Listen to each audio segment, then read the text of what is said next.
Hi there, today I'm going to show you how to do a nozzle check, which is like a test page, on a Canon Pixma MG7750. This is nice and simple, we're done from the printer itself without the use of an attached PC or laptop. So first of all, we need to be on the home screen of the printer. If you're not already here, this button over here will be lit to take you here. Then we swipe the screen to the right till we can get to setup. We press to go into setup. And then we need to go into maintenance, which is the top option here. And for maintenance, print nozzle check pattern. It's the first option and what we need to go into. Once we're in there, we press yes to get started. And now this will take your printer just a minute.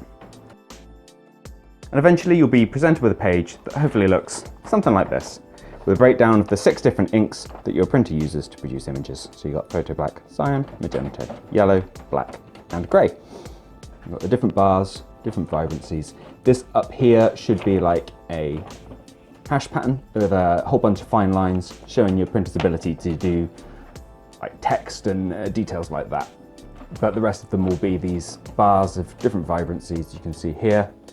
And if there was an issue with any of these colors, you'd be looking for either a missing color or like horizontal lines running across it. And if you've got anything like that, then cleans will probably help you out. Obviously I've got quite an issue here with the photo black, so I'm going to need to do some cleans. But luckily, back at the screen, the printer is actively asking if there are any of those horizontal lines on the bars or missing details in the black that we mentioned earlier.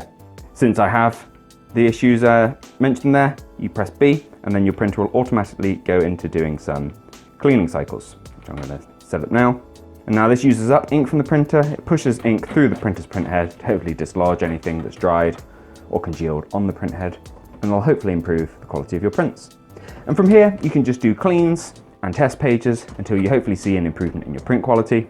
Any issues that aren't resolved like this, it might be an actual issue with the print head of the printer, but sadly there isn't much you can do. You can take a punt on a new print head, but it's not a guaranteed fix. If this video has been useful, please do let me know with a like. If there's anything else we can help with, drop it down in a comment. Otherwise, thank you for taking the time to watch this one, and I'll see you next time. Bye bye.